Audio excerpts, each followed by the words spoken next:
Եկել եմ Yellow Heart-ին ինչ-որ բան առնել, ես մինիզոներից փոքր։ Եկեք որոշենք, սա, թե էս, սա, Գևը ընտրեց սա, վայ, ես ինչ լավն են, ես էլ ինձ, thank you, շատ Yellow Heart-ը, Երևանս լիքը Yellow Heart Հովացյաներ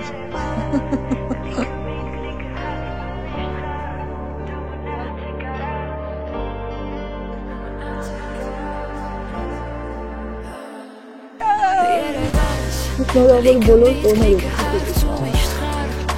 Հապուկներից առնել են էլ տնտազեցիք քանը պիտի այ Այդ այստեղ կարող եմ դնել, պես ես չգիտեի։ այդպես կարելի։ Ասում եմ իսկ այդպես կարելի է, պաստորը նայել։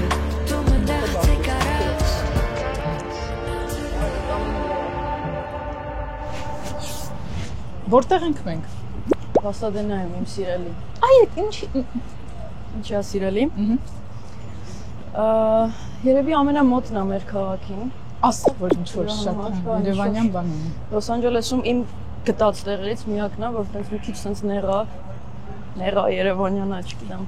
Քաղաքային այն որ շենքեր կան, արև կա։ Հետո քոլեջ եմ ստեղ ավարտել ու տենց մի տարի սովորել եմ։ Այն քոլեջն է, որ դրա համար հատուկ եկել էր սովորելու։ Music production ու ձայնագրում։ Մի տարի ես փողոցների վրա Ոտքով ես չափ չփել, թե այն ժամանակ արդեն մեքենա վերցրեցի։ Այն ժամանակ ոտքով էի ու вообще Ամերիկայում ոտքով լինելը շատ ծանր է, որովհետեւ քեզ թվում է դե լավ էս կողքի փողոցն է, բայց մի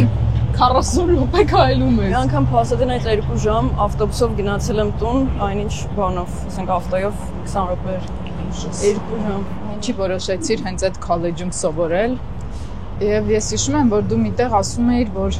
Հայաստանում չկա քո ուզած երաժշտական կրթությունը, որն էր էլի դա որ չկար։ Եթե շատ պարզ ասեմ, music production-ի բաժին որպես ինչ կա արանժիրովկայի Հայաստանում կա կոմպոզիցիայի բաժին, բայց այդ вообще նույնը չի։ Նկատում ես բարձրագույն ուսումնական իբրև։ Բարձրագույն, հա, որպես կամ songwriting, շատ ցավում եմ, ունենց կուզեմ, տենց մի 10 տարի հետո գնամ sense դպրոց բացեմ, այնտեղ շատ կուզեմ։ Մի հատ հարց։ Երբ որ դու չգիտեիր երբ գրել, քո կարծիքով, չգիտեիր, նո գոնե չէիր սովորել։ Չէ՞ որ դա քեզ չէր խանգարում քո երգերը գրել։ Չէ՞, պես սխալվում եմ։ Անկեղծ ասած քոլեջում այդքան գիտելիք չեմ ստացել, որովհետև Հայաստանում կրթությունը շատ sense սովետական ու sense խիստ ու հիմնովին է, էլի, ես դեռ որ եկա քոլեջ ամեն ինչ գիտեի, ուղղակի չգիտեի այդ նույնը անգլերեն։ Բայց Գիտես դու ասում ես լավ բան, բայց այդ ասում ես մի տեսակ մի քիչ նամրոդ դեմքով ու դժգոհ։ Շատ բնորոշ ձեր սերնդին, բայց լավ բան ես գիտես, չի ասում։ Որովհետև ես այդ նույն բաները ինչ որ սովորել եմ Հայաստանում, ստեղ սովորել եմ շատ ավելի հեշտ ու պրակտիկ ու արագ։ Հարց. Արդյոք դա քո որոշումը չէր։ Կարող է դու ես տրամադրվել, որ հեշտ ես սովորում։ Չէ, մեթոդիկան ուրիշ է լրիվ։ Հա, մեթոդիկայի հարցն է, բայց քոլեջում մեթոդիկային տալիս նոր է սովորել։ Շատ բարձր էին ամեն ինչ ասում ու շատ պրակտիկ, օրինակ ես Հայաստանում քոլեջում սոլֆեջո եմ անցել, հա, բարդ կամ հարմոնիա եմ անցել ու ես դաշնամ, ես չեմ հասկացել ես ինչ խնդիր եմ լուծում հարմոնիայի։ Ես լուծել եմ 9, չգիտեմ 10, բայց ես չեմ հասկացել այն ինչ որ ես գրում եմ, հաջորդականությունը ինչի մասին է։ Ոնց կարամ այդ կիրառեմ, ոնց կարամ այդ օգտագործեմ ինչ-որ բան անելուց։ Իսկ այստեղ միանգամից հենց տեղից են սկսում, թե ոնց կարաս դու այդ օգտագործես։ Բայց բացի դրանից քոլեջը sense միջավայրն էր ավելի շատ իմ համար կարևոր, որ դու շրջապատված ես դասատուներով, ովքեր քո սիրած արտիստների հետ նվագել են, օրինակ ու ինչ-որ բաներ են պատմում, ինչ-որ պատմություններ են պատմում, թե ոնց են Coldplay ձայնագրել կամ ինչ-որ տենց։ Այ հիմա մի հատ հարց։ Այսինքն եթե դա չլիներ քո սիրած արտիստը, ասենք Coldplay-ը չլիներ, լիներ, ասենք Beyoncé-ն, որին վստահ եմ չես սիրում։ Ինձ մեկը հետաքրքիր է։ Չէ, հետաքրքիր է իր աշխատասիրությունը, իր ստացած արդյունքը, իր կներես շրջանառությունները եւ առհասարակ Beyoncé-ը կարծում եմ զգուշ տան ամեն դեպքում, ես վերջի դեպքերից հետո։ Հա, PDD թեմայով։ Չէ, ինչ կաս դեպքում։ Նկատի ունեմ դու կա շատ հայտնի, չափազանց հայտնի արտիստ, որը որ այդքան քո սրտին մոտ չի, բայց եթե քո դասախոսները աշխատային այս մի արտիստի հետ, այլ ոչ թե այն, դու նույնքան կընդուներ իրենց հեղինակությունը։ Ասենք Հայաստանում էլ ինչ որ մեկը աշխատել, ասենք Տաթևիկ Սազանդարյանի հետ։ Չէ, կընդունեի, ես վաղուց անցել եմ այդ չոր այս լավն է, այս վատն է վիճակել իմ մեջի շոտ։ Ինձ cheers։ Մենակ այն որ Բեյոնսեն է, հետաքրքիր է ինքը ոնց անում ամեն ինչը։ Այսինքն Լիլի, եթե մարդը հասել է ինչ որ կետի, նշանակում է, որ ամեն դեպքում անցել է մեծ էտապ, չէ՞, աշխատանքը։ Մենակ ինչ կարող ես հիմա լսել, որ առաջ չէիր լսի երբեք։ Առաջ չէի լսի երբեք։ Երևի հայկական էստրադային երաժշտություն, прям ոչ թե մեր փոփը, այլ այն մյուս փոփը։ Այն մյուս փոփը ո՞րն է, մեծերի, մեր։ Մեծերի փոփը, ձեր փոփը։ Մեր փոփը ավելի մենա ես հին եմ։ Իմ փոփը մի քիչ հետ խորհրդային փոփ է։ Հետո դրանից հետո եկավ ավելի երիտասարդ փոփը ու դրանից ձևավորվեց ձեր փոփը։ Այսինքն 3 սերնդի։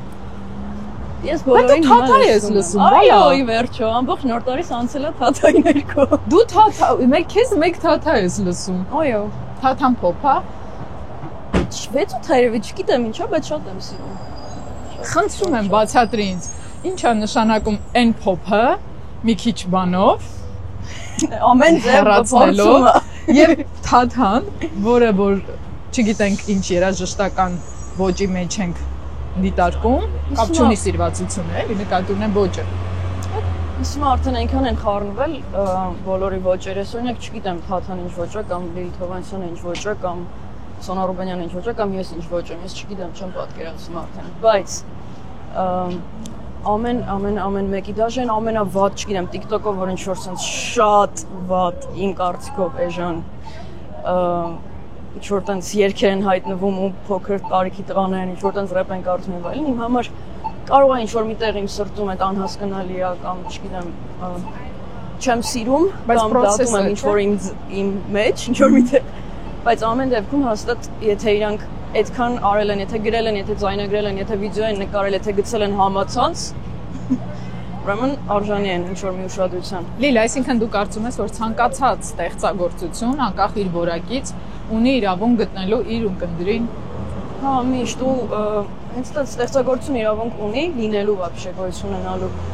Իսկ այդ ստեղծագործությունը դատելը իրավունք չունի գոյություն ունենալու։ Իսկ որ մնաց ճաշակը։ Դու ստեղծում ես երաժշտություն, որը ինձ անձամբ դուր է գալիս, ես շատ սուբյեկտիվ եմ հիմա, ինչ որ մեկն էլ կարող է լսի, ասի, բայց ինչ այդքան ասում են, հա ինչ։ Այն մեր ռաբի զախբերը ավելի լավն էր, օրինակ։ Իրանց որոշումն է, իրանց կյանքն է, լսում։ Բայց դու ուզում ես չէ որ քեզ դարձել այդ առավոտը։ Ես չեմ էլ ուզում որ դու ջղային բաներ ասես կամ անես մանավանդ։ Չունեմ էլ անկեղծ ասած մեջս վաղուց, որովհետև սենց անում ես, լավ ես անում։ Եթե իմնա, եթե իմ չի։ Հա, իմ չի։ Նայ իմ կամուրջները,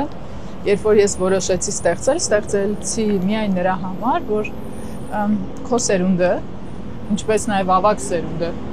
դուք իրար հետ կապ չունեք։ Ինչ որ միտեղ կապը կտրվում է։ Ու երբ որ ուզում ես հասկանալ, բա ոնց կապես ես մարդկանց, հասկանում ես, որ դրա համար մնում է միայն YouTube-յան հարթակը։ Օրինակ ես ուզում էի փորձել գտնել կամուրջը, որը կապում է սերունդներին, կապում է անցյալը ներկային, կապում է այդ նույն մարդուն իր անցյալի ու ներկայի հետ, հա։ Ու ահավոր է ուզում քեզ նկարել, որտեվ դու ունես այս սերնդի զարկերակը քո մեջ եւ նաեւ ձեռքդ է զարկերակին, բայց դու նաեւ շատ հետաքրքիր ձևով հաղորդակցում ես ավակ սերնդի հետ։ Ես փոքր ժամանակ, երբ որ իրեմ քեզ էի նայում ինչ որ հաղորդումների, հաղորդումները բանջում եմ էլի։ Կամ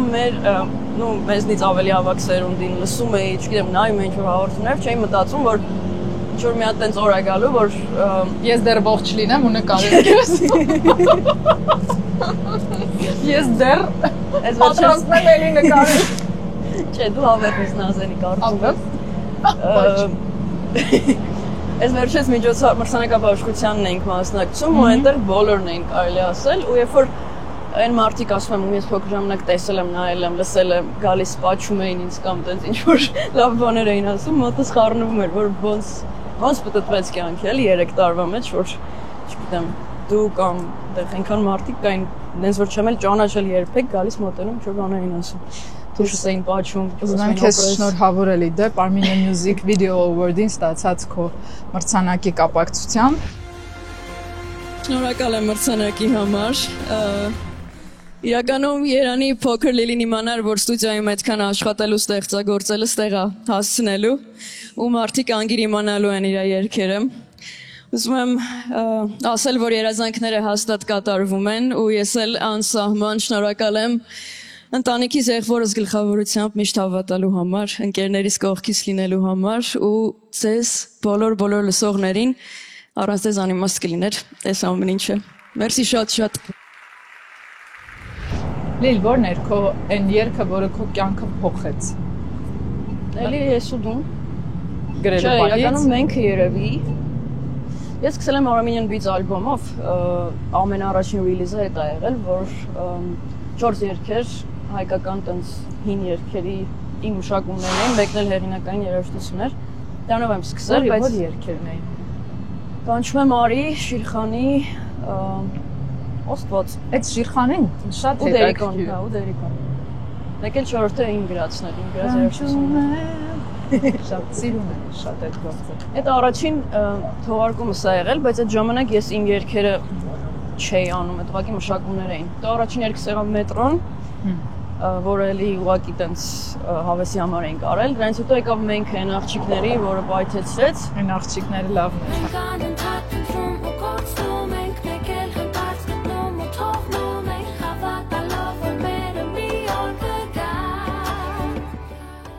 Իսկ որ այն աղջիկները շատ լավ ամուր հիմք են եղել ու մենք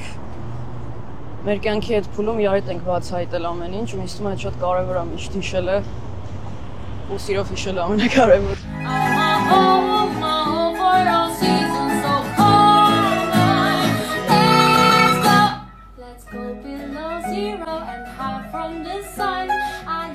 Լիլ, այն աղջիկներից 3 հոգի էիք, 3-ը ամեն մեկը իր ստեղծագործական էտապի մեջ, բացառությամբ Բրյունետի, որի մոտ ստեղծագործական ավելի ուրիշ պիկեր եղան, մասշտաբային օբյեկտիվ իրականություններ դա, Եվրատեսիլ եւ այլն։ Օրինակ եղել է այդ ընթացքում, չգիտեմ, շփվես, հետո ասես ինչ որ ոգևորես կամ անհամաձայն լինես երգի ընտրության կամ ինչ որ բանի հետ։ Ուզում եմ հասկանալ, երբ որ դուք հավասար պայմաններում եք, ազնիվ եք, իսկ երբ որ սկսում են պայմանները փոխվել, այդ ազնվությունը մնում է, թե արդեն դիստանցիան է ավելանում։ Ես նենց եմ, որ միշտ եմ ազնիվ բոլոր պարագաներում ու вообще ինչ որ մեկի հանդեպ իմ վերաբերմունքը իմ մեջ է, իմ ներսում է, չի փոխվում արտաքին աշխարհում ու տարիքի հետ էլ չի փոխվում։ Չէ, հիմնականում, որովհետև մեջից, երբ որ ինչ-որ մեկին ընտրում եմ, ես իմ պատճառներ ունենում եմ, կապ չունի հետո ինչա լինում։ Այս գլոբալ եմ ասում, իսկ Հելենի հետ կապված այդ Եվրատեսիլի շրջանը շատ հուզիչ էր, ոնց որ ես լինեի անգետ ասած, ինչ-որ մասնակիցը, շատ հուզիչ էր ու ափսոս, որ չգնահատվեց նենց ոնց պիտի գնահատվեր խաղաղ։ Չգիտեմ։ Որովհետև դու սուբյեկտիվ լավ էիր տրամադրված, թե ուղղակի Եվրատեսիլը ուրիշ երաժշտական բան ունի։ Ես Եվրատեսիլը չեմ հասկանում վաղուց։ Ես շատ վաղուց չեմ հասկանում անկետ։ Լրիվ համաձայն եմ։ Բայց մենքից հետո էլի ես ու դուն եկավ, որը արդեն իմ առաջին սոլո ռիլիզներ, այդ անսպասելի էր տեսակ։ Որ թվականին էր ես 22 Իշխաններով, բայց բարի սրտով, էլի ես ու դու Ամեն ինչ 22-ում եմ սկսել, երբ որ ես Armenian Beats-ը թողարկել եմ ու միանգամից եկել եմ սովորելու, մնացած ամեն ինչ տեղ ա եղել։ Լիլ, ինչն էր կարոտներ, տրիգերը։ Անկեղծ ասած ես անգլերեն եմ գրել ի սկզբանե։ 13 տարեկանից փորձել եմ ամենայն դեպս անգլերեն գրել, հետո երբ որ եկա այստեղ երևի կարոտից ու պատերազմական շրջանն էր, չգիտեմ, ինչ-որ հայերեն գրելու միտքը առաջացավ ու զգացի, որ տենց մի տեսակ ավելի հարազատ է։ Ինձ միշտ թվում էր, որ հայերեն չի կարելի գրել, որտեվ տենց էր նստած մեջ ես, համենայն դեպս այն երաժշտությունը, որ ես եմ սիրում, ինձ թվում էր չի կարելի, որովհետև այն երաժշտությունը, որ կար, շատ պաթետիկ բառերով էր ու սենց ինչ-որ գրական կանչում եմ արի Okay, ժող երգ է, ժողերը չենք աշում։ Ժողերի մեջ էլ սիրուն ու գրական խոսք կա։ Բայց ես հետո փորձեցի գրել նենց ոնց ես խոսում եմ ու այդ աշխատեց։ Լին, հիմա եթե Ավետ Բարսեղյանը գրեր քո ճկնախ երաժշտության վրա ինչ որ իր ձևով պարզ բալլադ, չէր երգի, երգե։ Ահա որ ես դու։ Տեսակ ոնց կերգի, բայ ինչ։ Ես էլ կերգես, ես կերգեմ։ Այո, սիրով։ Ուր ենք անցնում։ Ես Ավետի գրելը սիրում եմ շատ։ Պարզ է գրում, չէ՞, բայց էլի գրական։ Այսինքն այստեղ կարևորը բայց օրինակ ինձ չի թվում որ այն երաժշտությունը որ ես եմ ստեղծում այդ բառապաշարն է պահանջում, չգիտեմ։ Որտեւ ես գրում եմ իրական պատմությունների հիման վրա, ինձ պետք է շատ իրական լինել ու իրական գրել, իրական խոսալ, իրական երգել։ պատմիր ինձ ձմեռ պապը, որ իրական պատմության վրա է։ Ձմեռ պապ։ Այդ 3 երգը 2 շաբաթում եմ սարքել, պատահական եկավ իդեան, շատ 2 շաբաթ չեմ քնել կարելի ասել ու ասենց չգիտեմ զգացի որ հենց հիմա ես դա պետք է անեմ Որն էր գաղափարը նամակ ձմեռ պապուն հենց այդ երգը նո ընդհանրապես այդ տրիլոգիան Իսկ ստեղծել են որովհետև նոր տարվա երգ մենք որպես այդպեսին մենակ թաթային ունենք որը հավերժ է ու միշտ միշտ կյանքի վերջ մնալու է նենց երգ որը որ ասենց մնացածները դեպրեսիվ են դա էր ուզում ասել ու չասացի Ինքն էլ է դեպրեսիվ է բայց շատ ուրախ է հուսադրող է բայց մեջը տխրություն կա որը որ բնորոշ է նոր տարվա որը բնորոշ է հայերին ամենաուրախ պահին մեկը մի թախից գծով պետք է գնա դեպրեսիվ ենք ալբոմը բայց այդ ալբոմ սարքելուց մտածում եմ որ հենց այդ ձմեռ պապի երգն է ամենաշատը սիրվելու լսվելու մի տեսակ sense jingle bells-ն է դարձել էլի Ձմեռ պապ Գժել եմ քեզ մի մեծ նամակ Դες նոր տարուն միշտ ակտիվանում են այդ երգերը բոլորին սկսում են ասոցացնել նոր տարվա տրամադրության հետ ու ախպերս միշտ տենց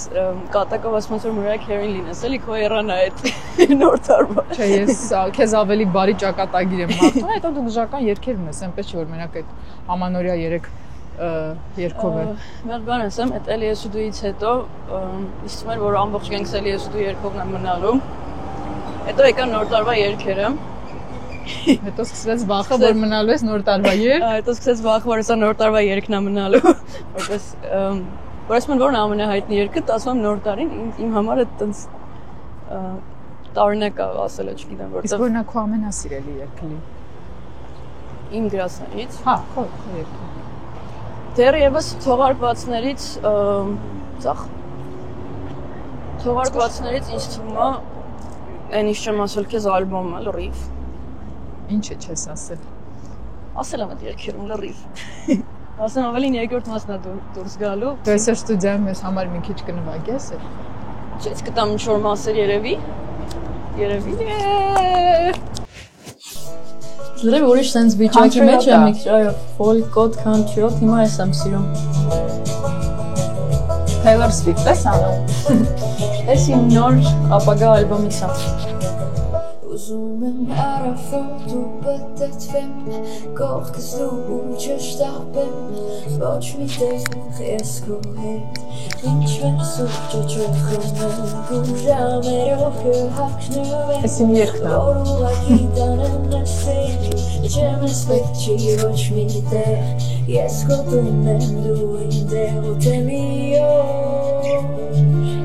Վախենս որ չի ստացվի դու իմ աչքերում զգացիս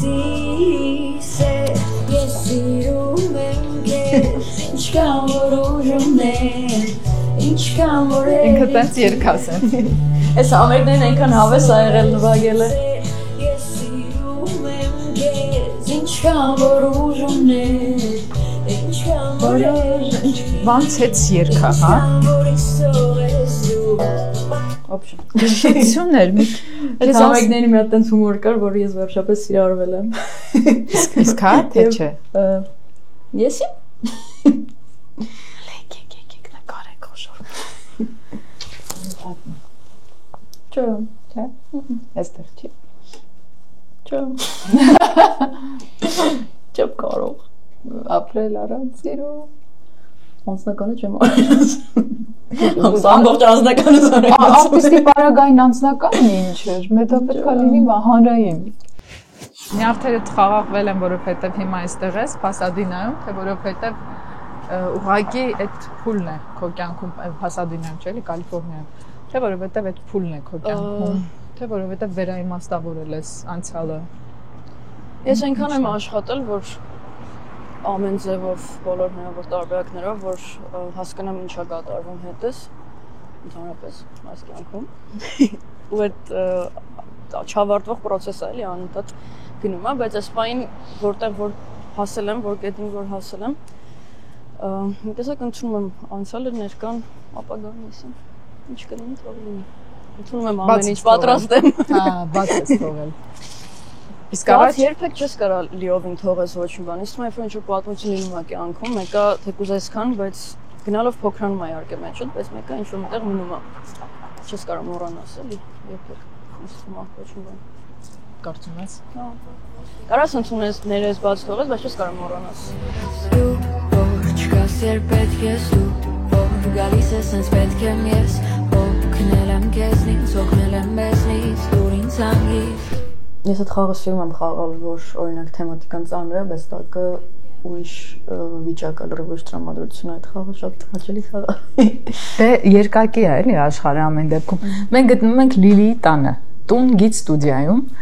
Այս գեղեցիկ վայրը, տեսեք, Yellow Heart-ն է, մեզ շատ սիրուն է դիմավորել, մրգերով, նուշով, սուրճը ես դրեցի, որտեղ մեկագործի են դնում մարդիկ։ Լիլ ու գիտարները տեն մի մասնա չէ ոնց հասկանում եմ հա եւս մի 3 հատ ոնց որ կամ մեկը Երևան երկուս Երևանում մեկը Ինչպես մյուս անգամ բերեմ հետս այստեղ չունեմ ինձ թվում որտեղ բոլորին խնդրել եմ ստիպել եմ որ բերեն Սրանք էլեկտրոնային են ուզում եմ հասկանալ թե ինչի են տափակ 3-ը էլեկտրոնային են երկուսը ակուստիկ մեկը բաս է պատինն էլ ակուստիկ չափերով են տարբեր գներով են տարբեր Այսինքն դու նվագում ես ամեն ինչ Էս տամ ես բարակը Չէ չեմ կարող այդ բասը Սա է բասը Ինչ ծանր է չեմ կարող Վրան էլ մետաղական բան Ամեն գիտարը պատմություն ունի իրականում Սկսենք սիրունից Այդ ամենասիրունն է, այդ իմ ամենասիրած գիտարն է, վիզուալը։ Տեսա՞ր ոնց իմացա որ սիրուն է։ Այդ իմ ուժերով եմ գնել։ Երկու գիտարներ որ թանկ են, այդ իմ ուժերով եմ գնել։ Տամ։ Չէ, այդ մեկը էլեկտրոնային է, չեմ կարող նվագեմ։ Երկրորդը նվեր եմ ստացել, երրորդը իմ առաջին իմ ուժերով գնած գիտարն է, 120,000 դրամ այնքան թանկ էր իմ համար։ Սա 20,000 արժի։ 120,000։ Հա, իմ աշխատավարձով շատ իմպուլսիվ գնում է դա եղել։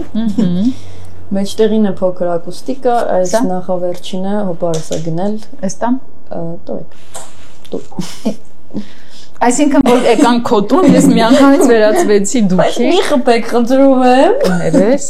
ես մի խփի կարող եմ։ Այո, թե դու ունես խանդ։ Ես ունեմ խանդ ուժեղ, ես որ կպնում են գործից նորմալական, բայց երբ որ հարցնում եմ չեմ։ Գործ չունեք։ Այն մեկն էլ բաս գիտարը ընկերներս են նվիրել։ Սա։ Այո, այս շատ լավն է, ուղղակի ես ուզում եմ հասկանալ, այսքան ծանր ու ոյով։ Ոնց եմ բերել, ասեմ։ Շատ ծանր է։ Չէ, երկու գիտար քանդած եմ բերել չիմադանի մեջ, մնացածը խնդրել եմ եւ ինչ որտեղ ստիպել եմ, որ ընկերներս բերեն։ Օրինակ ինքը։ Այդ երգն եմ կոչվում է Հոգիս, որ հարցում էր որ երգն ես ամենաշատը սիրում, մեկ այդ ալբոմն եմ սիրում, մյուսը ես եմ սիրում, բայց այսպես նենց երգա որ գրելուց հետո Մի անգամ երգել եմ համերգին շատ էմոցիոնալ, ցած քանդվել եմ ու դրանից հետո չեմ կարող այդ չգիտեմ շատ յուրատուկ տեղում այս երգը, ցած ոնց որ չեմ վախենում եմ իրան կպնեմ ու հաճախ երգեմ, բայց միշտ եմ երգում։ Դե այսինքն վախենում ես, որ համերգին այդ ընդհանուրի մեջ չես կարողանա էլի հավաքվել ու երգել։ Չգիտեմ, մի անգամ նենց եմ երգել, որ դրանից հետո ոնց որ չկարողանա այդպես երգեմ։ Դե հա, լինում է այդպես։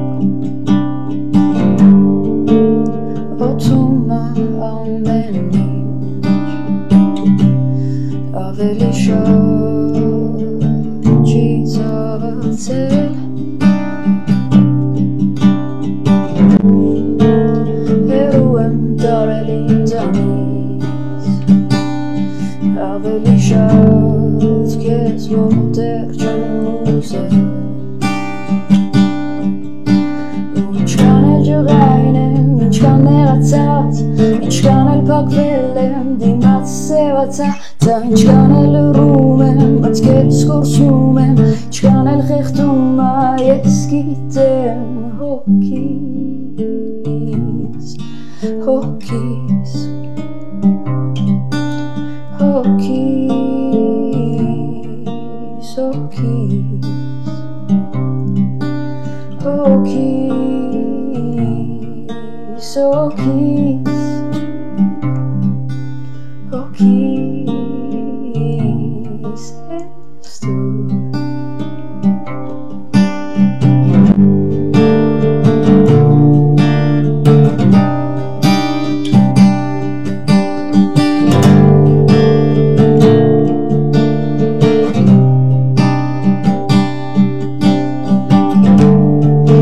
Ինքս ինչ եմ հավատում Նորից ես նորից քեզ նորից խաբել ենք ինձ ու քեզ ատելով եմ ծակցրել ինչքան եմ սիրում միշտ սիրել ինչքան եմ փորձել ինձ պաշտպանել բայց ինչքան էլ ջղայն եմ ինչքան նեղացած ինչքան էլ փակվել եմ դիմաց սևացած ինչքան էլ լռում եմ մտքերս կորցնում եմ ինչքան էլ խեղդում ես գիտեմ հոգիս հոգիս հոգիս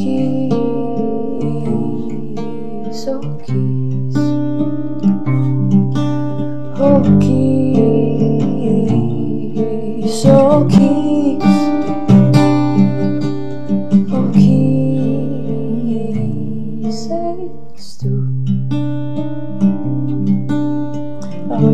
Մեռնելի գործ, ահավոր սիրուն գործ, ես չէի լսել այս գործը։ Առանջով շատ ուրիշ է իրականում։ Լիլ, ինչ է երգը քեզ համար։ Ինչ է դա պատմություն է, հեքիաթ է, իրականություն է, ուրիշին գրավելու միջոց է։ Չէ, իմ համար ինչ որ տենց դեր երևի, ինչ որ բուժող բան է, չգիտեմ։ Ում է բուժում քեզ, թե ուրիշին։ Սկզբում ինձ, հետո երբ որ բուժում ավարտվում, վերջից դու գործը անցնում է ուրիշին։ Հաստատ։ Ու համերգներն էլ։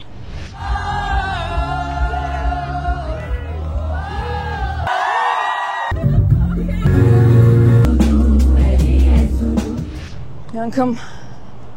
պատմություն։ Դավայ։ Իմ ամենաառաջին ելույթը որպես Yellow Heart, ոչ թե որպես Lily գիտարը հարկը, ոչ որպես հենց երգահան, Կոլային եղա։ եղել է աշխարհի ամենամեծ բեմում, որը հնարավոր է Հայաստանի մակարդակով։ Ամենամեծ չէ, բայց ամեն դեպքում շատ մարդ կա։ Ֆեստիվալ էր ու շատ մեծ միջոցառում էր, որին ես ուզում եի գալ ու պիտի գայ ու շատ սիրուն էր ամեն ինչը, ուղղակի ես չհասա։ Որտեղ հիվանդ էի։ Ես այդ ժամանակ ուսանող էի դեռ, ոնց որ Լոս Անջելեսից հենց դրա համար թռա Երևան, մի քանի օր հետո այդ միջոցառումն էր, ու ես այնքան հում էի այդ ամեն ինչում։ Ես ու եղբայրս ենք, ոչ մի օգնող ուժ չկար, եղբայրս միշտ կա։ Բարև համ։ Բարև համ, տաղանդավոր բանաստեղծ։ Ես շատ սիրում եմ։ Այո, դու միայնակ չես։ Շատ հում էի, նույնիսկ չգիտեի իները ինչա, ականջակալը, չէի։ Մենակ հասել էի երգերս փորձել ու գնալ։ Չէի պատկերացնում ընդհանրապես ինչա կատարվում։ Բայց ինչ վախենալու է։ Շատ վախենալու էր անկեղծ ասած, պլյուս մենք էլ մենահամերգ պետք է դնեինք հենց ֆեստից մի շաբաթ հետո, այսինքն երկու շատ պատասխանատու իվենթ իմ կյանքում, երբ որ ես բեմ չէի բարձրացել դեռ որպես այդպեսին, էլի։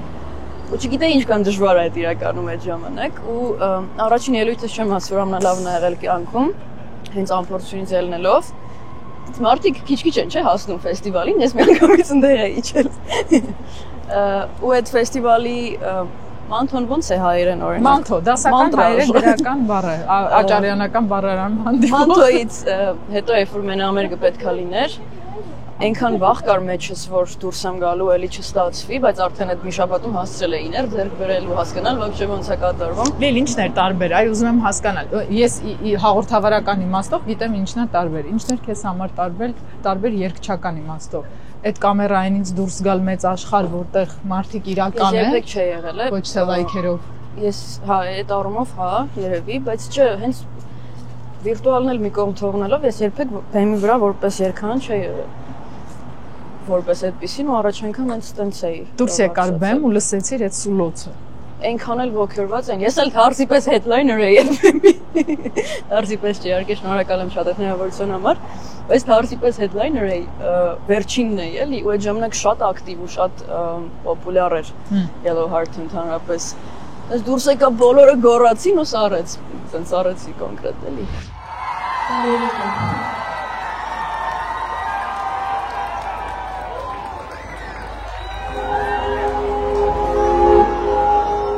Բայց մենամերգի ժամանակ, ինչ է ես ամբողջը պատմում, այդ վախի ու այդ ամեն ինչի մեջ դուրս գալուց առաջ եղբայրս եկավ, տենց վիճվել ունենք, սենց ոնց որ աչքերս մեջ նայելով, ասեց, որ դու դուրս ես գալու բեմ, այնտեղ բոլորը քեզ սիրող մարդիկ են, ու դու դուրս ես գալու, երգելու ես ու բուժվելու ես այս ամեն ինչից, դուրս արի։ Կուզվեմ ես ադեժը, բայց այնքան կարևոր խոսքերն են տեղել իմ համար, որտեղ ես դուրս եկա ու իրոք բուժվել եմ այդ խորը, սենց։ Այն սիրուն աչքներդ ուզում եմ տեսնել այս պայն։ Կարող եմ դնել։ Այո։ Nothing matters, art. You're an artist.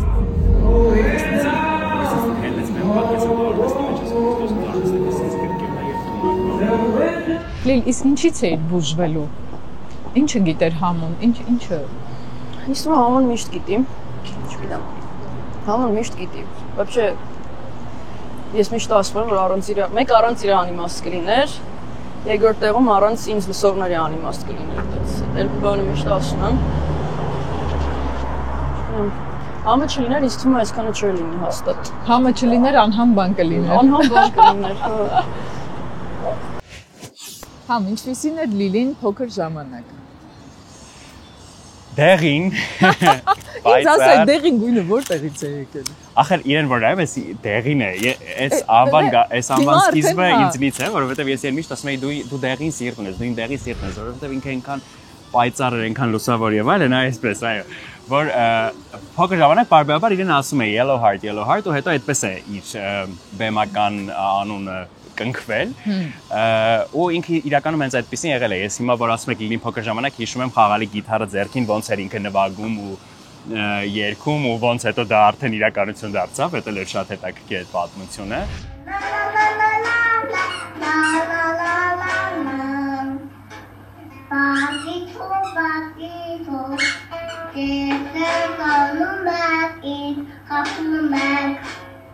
Շատ փնտրող, շատ միշտ գտնող ձևեր իր ուզածին հասնելու, համարձակ, տարբերվող, շատ լուսավոր երեխա եղել ու իրականում ես իրենից 5 տարով եմ մեծ, բայց հիմա ես հասկանում եմ, որ ինքը մեր ընտանիքում մեր փոքրն է եւ մեր բոլոր քույր եղբայրների մեջ է ամենափոքրը, որովհետեւ մենք 4 երեխա ենք եղել, մենք եւ քեռուս ընտանիքը, մենք միասին ենք մեծացել ու 4-ն էլ այսպես արվեստի մեջ են եղել, եղբայրս աճպարար է, քույրս Հայկ եւ Միլենա Ջանոյաններ, այո, նրանց էլ իշենք։ Մեր մանկությունը անցել է շատ արվեստի մեջ, եղբայրս այդպես աճպարությամբ է զբաղվում, քեռուս երեխաները, այո։ Քույրիկս դիզայներ է, ֆանտաստիկ փնջեր է սարքում ու ձևավորումներ անում, էլի արդեն վիզուալ ոնց որ արվեստի մեջ է։ Լիլին, գիտենք, ես էլ գրողական մեր ամբողջ մանկությունը անցել է ներկայացումներ բեմադրելով, մեր ընտանիքի անդամներին, այո, նստացնելով եւ ասելով դիտեք մեր ներկայացումները, ֆիլմեր նկարահանելով փոքր ժամանակ, այդ ամեն ինչի մեջ մենք եղել ենք 4-ով։ Բայց հետաքրքիր է, որ մեր մեջ Լիլին դարձավ այն ամենադեղինը, այո, ամենան ու ես իրանից այնքան բան եմ սովորում հիմա էլ։ Ինչ։ Ինքը շատ ավելի խիզախ է, շատ ավելի ռիսկով, շատ ավելի լայն մտածող, չգիտեմ, ինքը մեր տան փոքրն է, բայց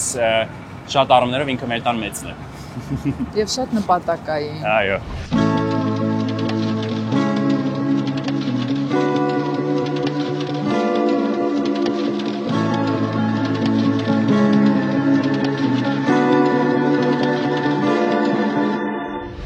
Օրինակ, երբ որ Լիլին գնում է սովորելու այնտեղ ու հիմա արդեն գնացել է երկարաժամկետ, ոնց ես դու լրացնում նրա բացը։ Շատ բարդ հարց։ Լուրջ, որտեղ դուք շատ մտերիմ եք։ Մենք շատ մտերիմ ենք, մենք միշտ կապի մեջ ենք, ես այդ բացը առանձնապես չեմ զգում, որովհետև հիմա այս միջոցները տեխնիկական թույլ են տալիս երևի չզգալ, բայց բնականաբար ես չեմ պատկերացնում, որ մենք ամբողջ կյանքում ապրելու ենք տարբեր քաղաքներում, դա ինձ համար անպատկերացնելի է եւ վստահ եմ, որ ինչ որ փուլում մեր կյանքի մենք կգտնենք այդ ֆորմատը միասին միշտ լինելու մեր սիրելի քաղաքներից մեկում, շատ կուզենամ, որ դա մեծամասամբ լինի Երևանը եւ ամեն ինչ կանեմ դրա համար, բայց երկար այսպես չի շարունակվելու վստահաբար, այսպես ասեմ, որովհետեւ ինձ իսկապես առանց իրեն բարդ է, վստահ եմ նույնը հակառակը։ Իլ մեր մանկության տարիներին դե խառը մանկություն էր մերը, չեմ մեղադրում։ Մի քիչ կիսաքանդ շենքերի ավերակների վրա խաղալը, որ 50-50-ներ էլի ողջ կմնայինք թե չէ, որովհետև լարախաղացային բաների հնարքներ էինք անում։ Մեկը ես սարսափելի բաց, զարմանում եմ ոնց եմ հասել մեր օրեր։ Հետո փողոցում դե հավալա ռեզին յոդ քար գնդակ գործնագործ բակի երեխա եղել շատ ուժեղ։ Բայց ձեր սերունդը խաղում էր բակում։ Ոայ, մեր ամբողջ բակով դրոշակ փախցնոցի էինք մենք խաղում ու բակի մեծերով, բակի փոքրերով երկու թիմի ես բաժանվում, դրոշակ եք պահում, պետք է մի թիմը գնա, մյուսը գողանա։ Ինձ բակից տուն չէին տանում, ես այդ տարիքում, բակային տարիքում միշտ եմ բակում եղել հավերժ, բայց ավելի փոքր տարիքում շատ խելոք եմ եղել։ Իսկ դրանից այստեղ նստենք երկու տող դպրոցական չէ, մանկապարտեզային տարիքում Կներեք, բայց ինքն հարազատ բան արեցիր ինձ։ Որովհետև ես շատ սիրում եմ մայթերին նստել ու մանավանդ այստեղ դա շատ հավես է։ Մանկապարտեզում ու դպրոցում մեր դպրոցն էլ միշտ հանդեսներ ուներ, միշտ։ Որ մանկապարտեզներն։ Մանկապարտեզը չեմ հիշում ֆորմանալի վրա ինչ-որ բան էր, բայց դպրոցը 51-ն էր։ Դու կոմիտասի ես։ Խիղճ, տիպիկ։ Միշտ հանդեսներ կային ու ես ահավոր ամաչկոտ ահավոր կոմպլեքսավորված եմ, որ վերջորը մամային ասում եմ, մամ չեմ ուզում գնամ, խնդրում եմ ասա, ես չեմ գնում։ Ու հետո մամա դարձա ելոհար։ Դու չես սիրում երկար կարդալ։ Իսկ ես ընդունել եմ քեզ հետ խոսելու այս կանոնը։ Միակ գրելու։ Մատներս տառերը գրկած վազում են մտքերիս հետևից, որ հասնեն քեզ։ Ես մեղավոր եմ։ Դու չես սիրում երկար կարդալ։ Իսկ ես մեղավորի պես ներումի փոխարեն մտքերդ եմ հայցում։ Ու տառերս փռում ոտքերիդ առաջ։ Մեղավոր եմ։ Կարոտի սպարանով խեղդված ու ներողս միակ դու ես։ Դու, որ չես սիրում երկար կարդալ։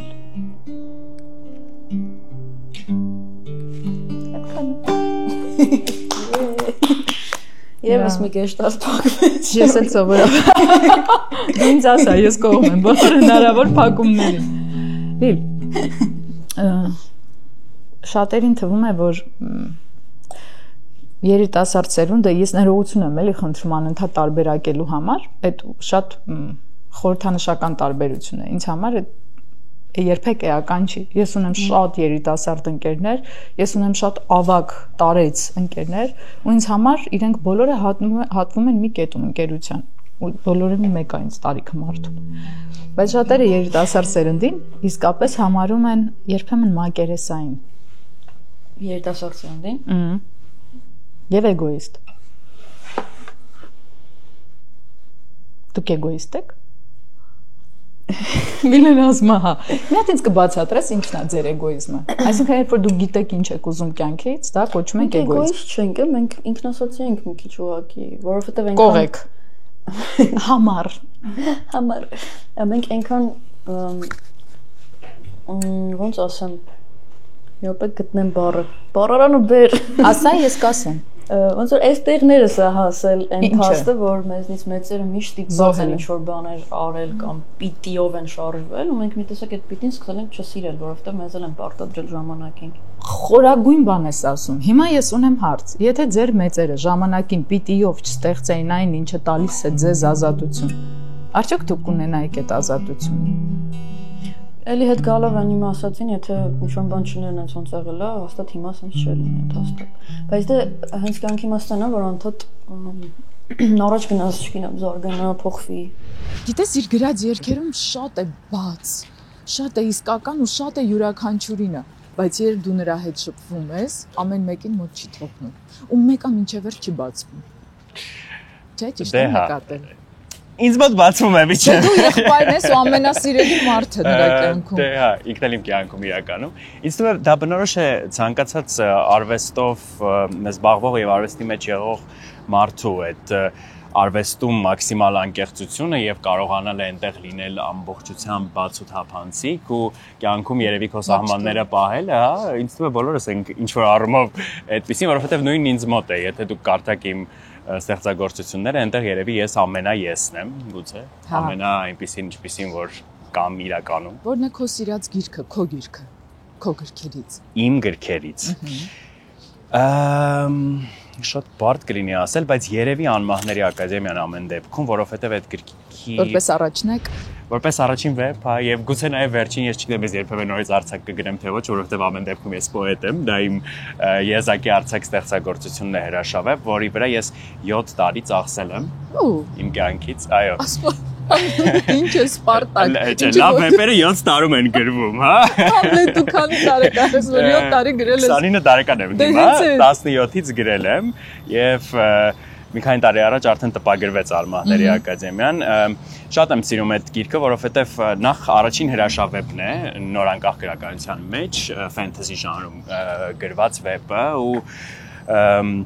դերասների համար գիրք է ու ես մեծ երազանքով եմ այդ գիրքը գրել, որովհետև երբ ես էի մեծանում, ես կարծում էի օրինակ չգիտեմ։ Ջոն Ռոլինգ։ Հարի Փոթեր, այո, կամ կարդում էի Նարնիայի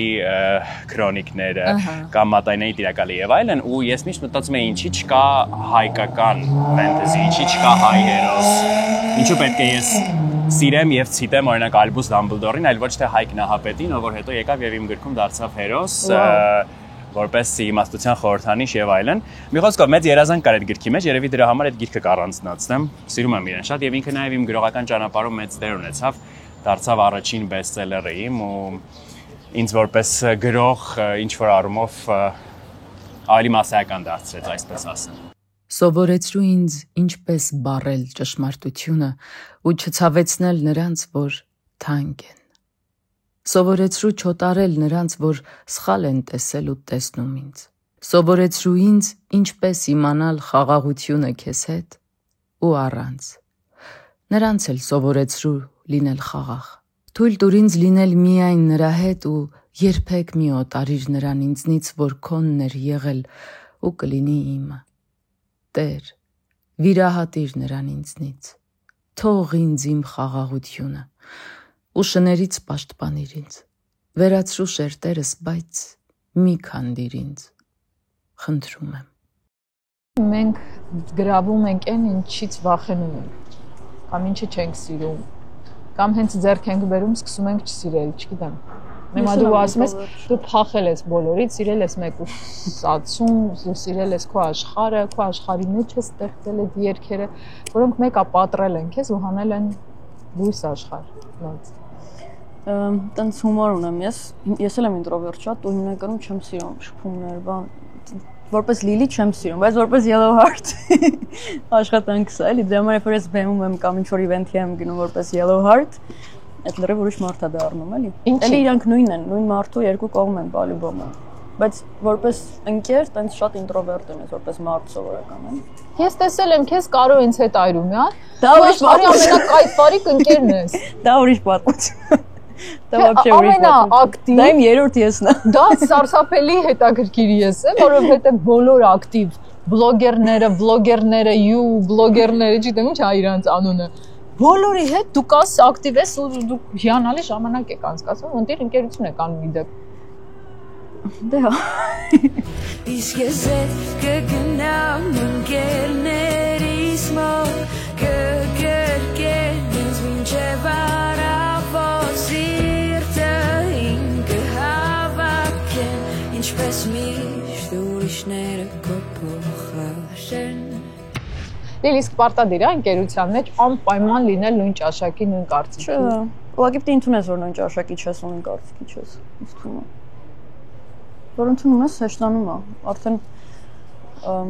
օրինակ ես ինչ որ հարցեր կա, այդ հարցերով դիմում եմ ինչ որ մի ընկերներին, ինչ որ մի հարցեր կա, ուրիշ ընկերներ եմ դիմում, որովհետև ամեն մեկը իր ձևը ունի, իր տեսակ ունի, էլի։ Այս սիրտը ձեր սրտից է փոքվել, ես Նազենին եմ։ Բոլորս դեղին սրտերով ենք։ Մերի ջան, դուք ո՞ր հեքիաթից եք։ Գնացինք դեղին սրտի հեքիաթ։ Լրի, դեղնասիրտ, այս լիլի շապիկներն է։ Մերին, հա, ու իրեն խնդրել եմ, որ այսօր մեզ դիմավորի օգնի, որովհետև այստեղ Լիլի տարբեր համերգներից հավաքված իրերն են պահվում, ու նաև իր ստուդիայից կան իրեր, որովհետև Լիլի առաջի ստուդիան եղել է մեր տանը։ Լավ, կոմիտասի մեր տանը, այո, փոքրիկ, էդ էլ է շատ տակիր պատմություն, որովհետև այդ ստուդիայի բոլոր իրերը ինքը գումար էր հավաքում եւ հատիկ առնում էր, որ ի վերջո կարողանա իր ուզած երաժշտությունը ստեղծել։ Բա ո՞նց էիք տեղավորում։ Փոքր տանը, ինքը իր սենյակում։ Իսկ այստեղ արդեն վերջին ստուդիայի իրերն են հիմնականում։ Այո, գժություն։ Մի հատ տեսեք ինչեր ունենք։ Բայց դուք ձեզ լավ եք նայում, ժողովուրդ։ Մենք պահպանում ենք ստեղին ժառանգությունը, կարող ենք այդպես ասել։ Լիլի, ես էլ եմ ուզում այսպիսի եղբայր եւ ընկերներ, որ ինձ պահպանեն, այդ դեղին սիրտ, սպասի, ես պիտի դեղին սիրտ ամրացնեմ։ Այս արձանիկը փոքր առաջին համերգին էինք ստեղծել ու այդ համերգից բոլոր համերգներին միշտ կա ու մեզ հետ է ու հիմա էլ իր տունն է գտել Բաբաջյանը, որ հետո հենց էլի համերգ լինի Հայաստանում, անպայման տանելու ենք եւ տեղադրենք։ Հա, մենք հիմա գտնում ենք Առնո Բաբաջանյանի անվան, փոքր համերգասրահում, ներքևում, որտեղ Լիլին ունի շատ ընկերներ եւ մեր ընկերները սիրով պահպանում են այս ամեն ինչը, որ երբ Լիլին վերադառնա եւ մենք էլի համերգ ունենանք կամ այստեղ կամ մեկ այլ օրինակ համերգասրահում հեշտությամբ տանենք։ Այստեղ էլ պոստերներն են։ Հա, մի հատ եկեք նկարենք։ Ինձ դուր է գալի երկու կարևոր խոսք Համլետի ասածներից, որ երբ վերադառնա, այսինքն դե մենք սպասում ենք, եւ երբ վերադառնա, այդ երկուսը։ Իսկ ո՞րն է քո սիրած երգը Լիլիի երգերից։ Գիտեմ, վատ հարցեր, շատ վատ հարցեր են տալիս, ես այո։ Չէ, թե ես այդպեսին եմ։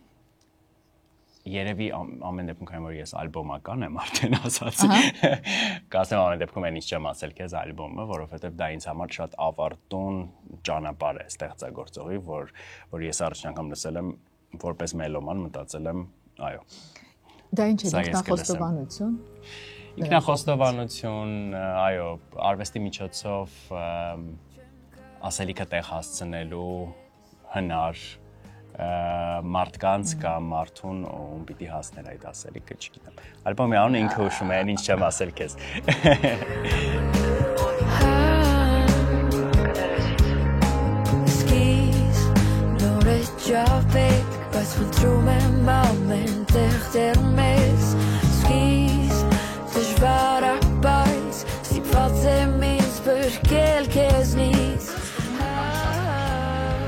Արի բաժան, չէ արեցնես։ Ինչ է դրերա, ես ու ջան,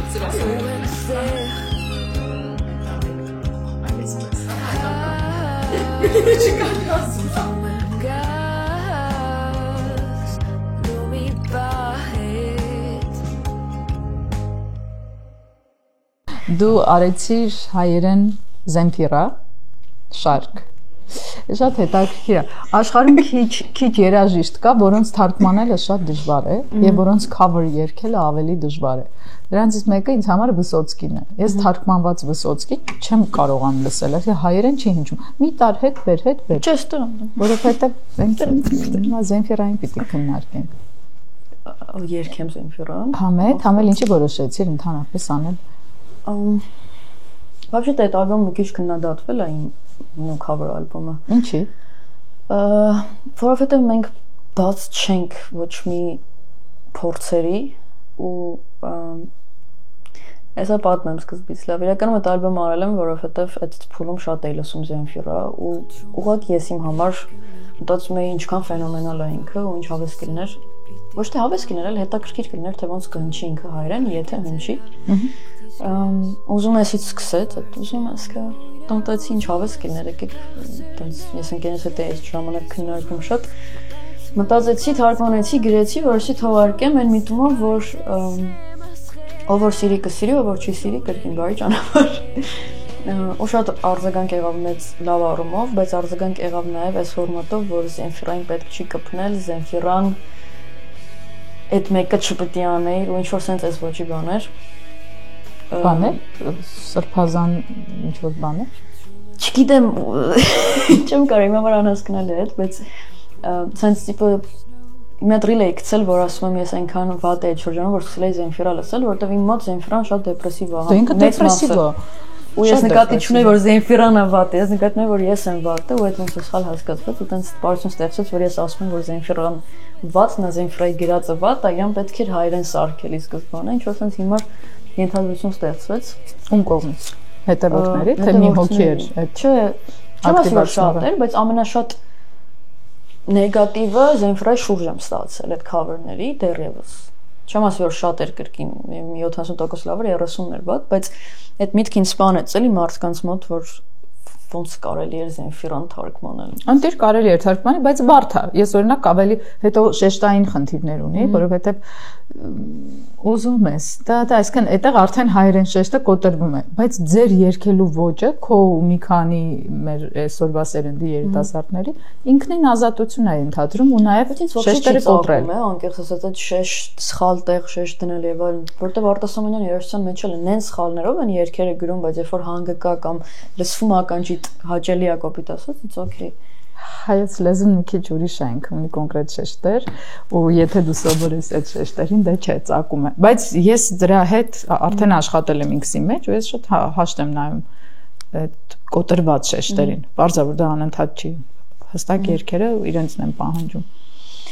Հաճախ չեմ անում ինչ-որ բան, որ սիրվի կամ չսիրվի անում եմ, որովհետև ես սիրել եմ այդ բանին։ Ում դուր կգա, չէ, էլի եմ ասում։ Լիլ, երբ որ նոր ես սկսում, ինչ որ բան անում ես, մեծ առումով անտարբեր ես քո ասած գնահատականների, որովհետև դու չես կարող դա չանել։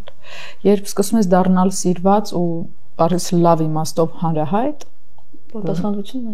մեծանում է պատասխանատվությունը, մեծանում է արձագանքը եւ թե լավի ու թե վատի, մեծանում է բումերանգը իր օրենքներով։ Եվ մեծանում է նաև վախը։ Իսկ արդյոք կընդունվի, իսկ արդյոք արժի։ Բայց հակառակ կողմն էլ կա, երբ որ ինչ որ տեղում ես, արդեն օրինակ հասարակ բան ասեմ, եթե ինչ որ մի երգ, շատ տարօրինակ ինչ որ մի երգ գցի անհայտ արտիստ, գուցե քննադատվի, բայց եթե նույն երգը գցի օրինակ Բիլի Այլիշը նույն իրենց ենք խոսում, ավտոմատ ստացվում է, որ եթե այդ Բիլին է գցում, ապա դա լավ է։ Մի բան կա ուրեմն որ գցում։ Հակառակն էլ կա, օրինակ իմ մոտ հակառակն է այս բանին, ինչքան ավելի շատ են սկսում ճանաչել, այդքան բարձրանում են պատասխանատվությունը որակի հետ կապված, բայց ոչ կոնտենտի կոնկրետ, որովհետև եթե ես ինչ-որ մի բան ուզում եմ, եթե զորից մի օր ուզենամ թաթա cover անել, դու կանես։ Կանեմ պարտադիր։ Այո։ Չէ, լյուբոյ, եթե անեմ, ուրեմն ուզել եմ, եթե ուզել եմ, ուրեմն անելու եմ, եթե արդեն արել եմ, ուրեմն ոչ մեկի գործը չի ել։ Ես ուզել եմ, ես արել եմ, եթե ինչ-որ մեկը սիրում է, կսիրի։ Լիլ,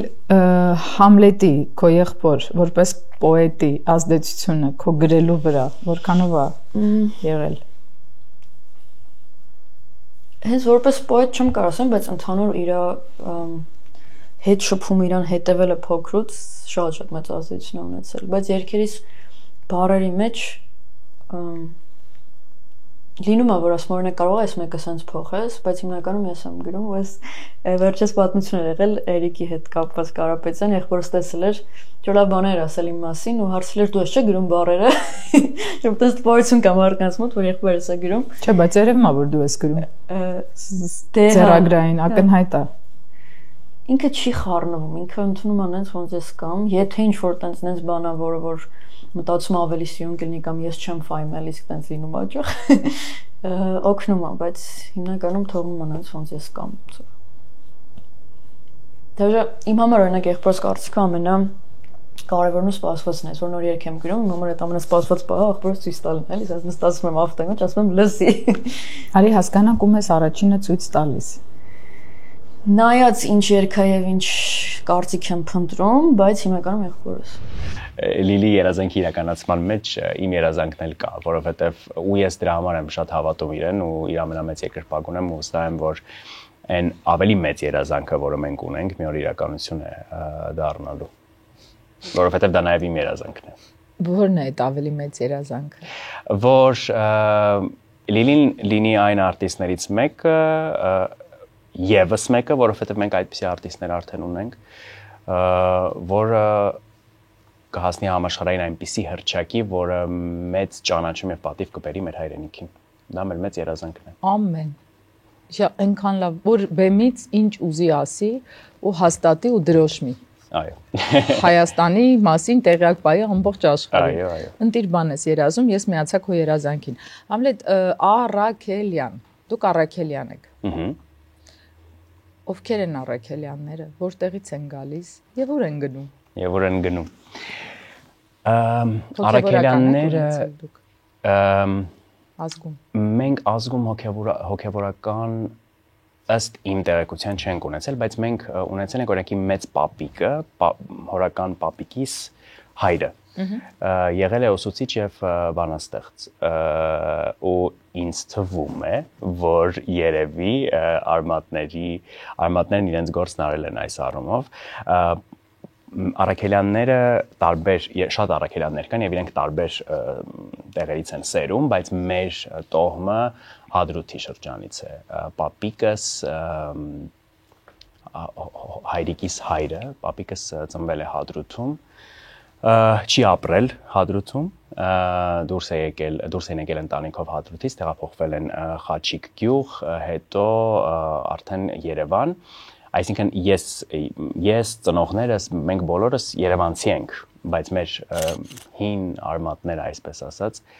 այո, Արցախից են։ Դու ամենասիրուն ու անսպասելի ինֆորմացիան ասացիր հենց նոր։ Այո, եւ իրականում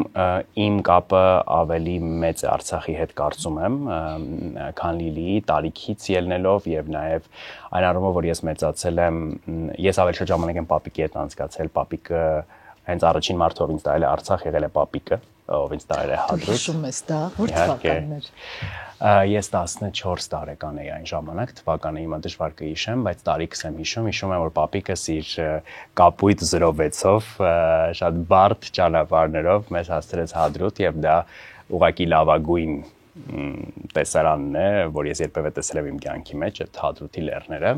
Համլետ, իսկ երբ որ դուք մտաք այդ ոլորաններով Բերձորի ենթադրում եմ, որտեղ այն ժամանակ Քարվաճարի ճանապարհը շատ տխուր վիճակում էր,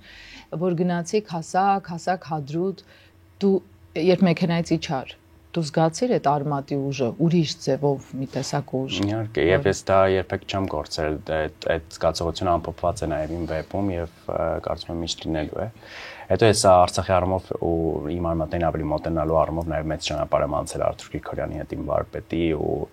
ինքն էլ եղել է այն մարդկանցից մեկով, հետո ինձ էլի է տարել Արցախ, արդեն լրիվ այլ իրականությամբ եւ այլ ճանապարհներով, բայց հա, մեր արմատները այդտեղից են գալիս եւ գուցե այդ հայրենիքի մի քիչ այլ զգացողությունը, որը չի խոսում, բայց վստահաբար կա եւ իմ եւ Լիլիի մեջ, գուցե